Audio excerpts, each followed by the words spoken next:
Episode 19 continues in the most unexpected place, the bathtub. I mean, this is a submarine. Tessa explains that it normally is for washing robot parts and harsh chemicals, but the rest of the time it can be used as a bathtub, assuming you're not too fixated on keeping your skin. Tessa used to live in Japan and so likes the baths over the showers, and as they hang out, Kaname wants to know about Sosuke's childhood. Well, they don't have much to share there, but Melissa does have a story about when she first met Sosuke and Kurtz a year ago, when she was sent to bring in 2 recruits for handling the new robots coming in to replace 2 pilots that had been injured during training. These weren't like off-the-street recruits or anything. This isn't boot camp. These are mercenaries, so she was a little intrigued by a nice enough guy with terrible accuracy that needed private help. What I really need right now isn't more training, but love. Blank suitably filled in here. Kurtz is... he's not subtle. And neither is she. Mind you, he wasn't just empty gesturing. No, he had a handful in the end, and it seems that is not an effective way to either get a date or get hired.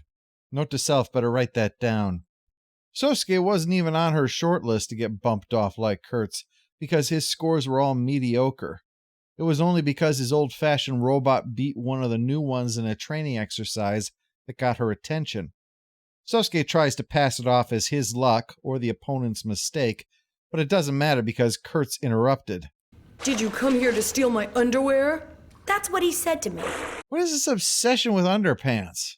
And anyone familiar with the used panties in vending machines thing is an exaggeration of something that was over long before this series even was made, on account of most Japanese found it as weird as the rest of us. Still doesn't explain this, though. Or explain... Careful, miss. You'll get burned. Another graduate from the Alec Baldwin School of Gun Safety. Sosuke steps in before her reckless disregard gets Kurtz killed and tells Kurtz to knock this crap off. He might give the other soldiers ideas.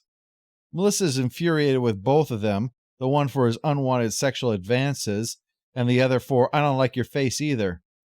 However, things get serious. A VHS tape shows up with a recording of the first daughter of some country in a bunny costume. This is part of the kidnappers showing the power they have and why their demands had better be met. If you want her back, you need to pay $5,121,076.52. I have a feeling the kidnappers are working for Count Von Count. Today, she's wearing a bunny girl costume, as you can see, but who knows what kind of clothes will dress her up in tomorrow. Maybe a geisha girl or a samba dancer from the carnival parade. This is not a joke. We're serious. We have a credit line at Halloween Express and we are not afraid to use it. After the bumper, Tessa has to leave to go back on duty, but Kaname asks Melissa to finish the story. So they needed to send in forces fast, only there weren't enough trained instructors to form a squad, so they asked for volunteers among the trainees. Naturally, Sosuke and Kurtz volunteered, which is good because the bulk of the forces were captured thanks to enemy robots, and the one other person on the team is not thrilled with continuing with just the 4 of them. That's how she figured out that Kurtz is actually a crack shot, and Sosuke was getting mediocre scores on purpose. So they start working on a way to turn this situation around. All right! It's time for the public execution! Gonna need to push up our timetable.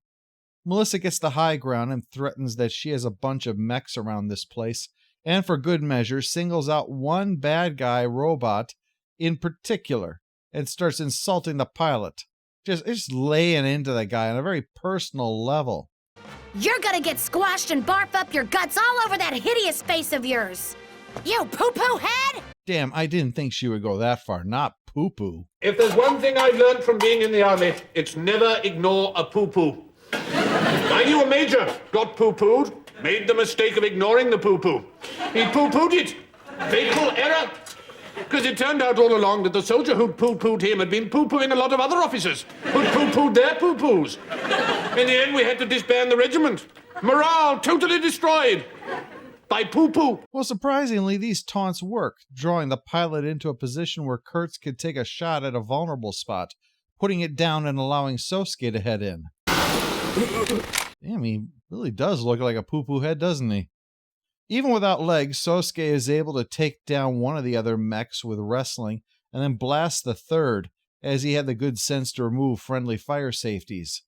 They surrender, realizing they're screwed, and in the aftermath, Sosuke compliments Melissa's leadership.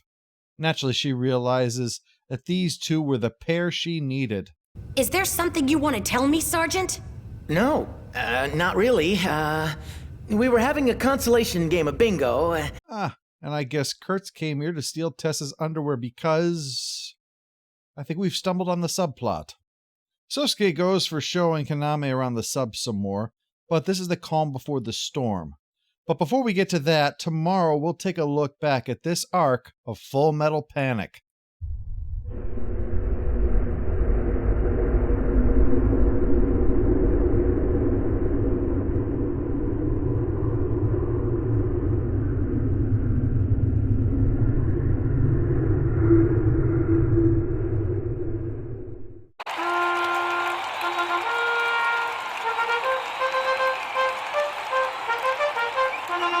All hail the Overlord! All hail the Overlord!